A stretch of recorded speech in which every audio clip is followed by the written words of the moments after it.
It's no secret that the fastest way to attain interpersonal communicative skills is to be able to confidently pronounce one single English word, let alone sentences and idiomatic phrases that learners had memorized, no matter how many they might be. I'm going to read some English words the way Korean speakers normally pronounce. My intention is to offer detailed insights on how a learner associates the English sounds with their own native language system. At the most basic level, you can observe the English language you may have never been able to see before by looking through the eyes of Asian learners.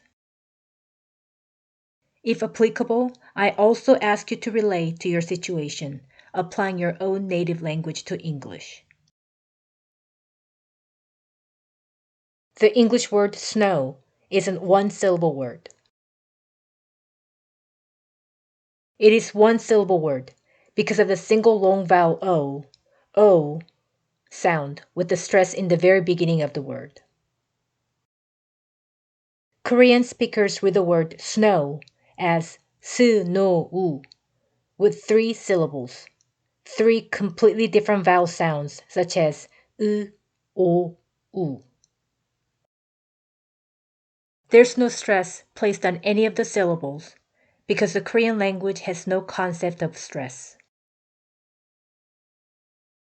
The long English vowel o sound alone is 2 separate vowels, o and u, in Korean.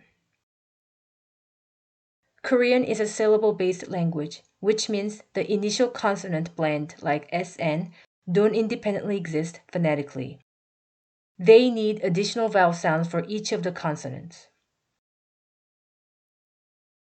Korean speakers recognize these English words as 요트, 스프라우트, 마스코트, 미사일. And the way native speakers normally say these words baffle most of them.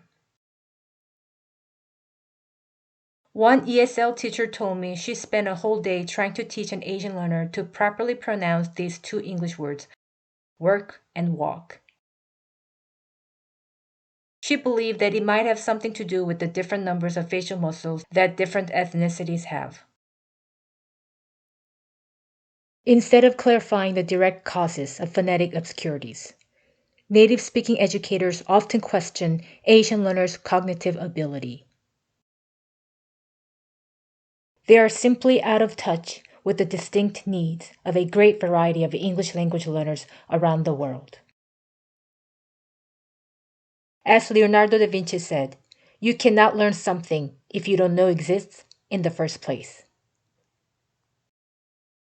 What feels very natural to native speakers is the most unnatural to the learners, because the very sounds do not exist at all in their native language. The second language learning process is intricate.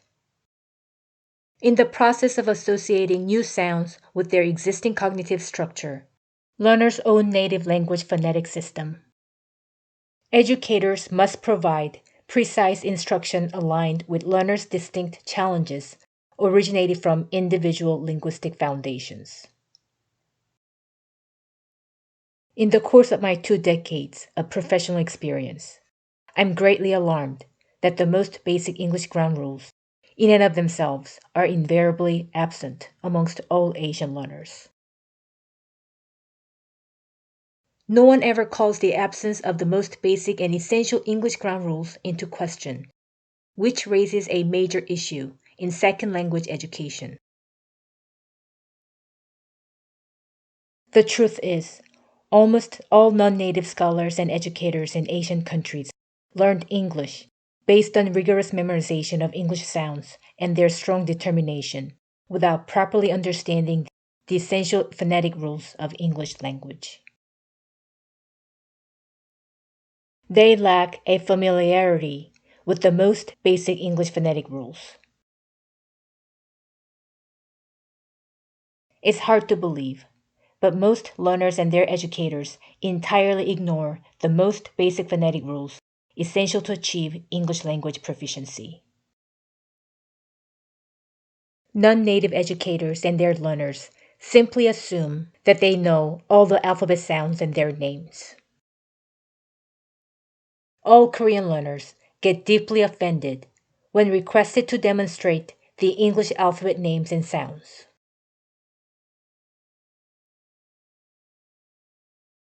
Instead of convincing learners to believe that listening skills can develop naturally, by listening and imitating random sounds of English words repeatedly and haphazardly, there is a simple and rational way to define subtle sounds in English.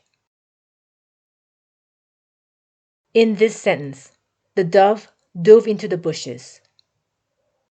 All learners need to know is the word dove has the short vowel U sound and the word dove has the long vowel O sound O. In order to distinguish the different vowel sounds and their definitions between these two words.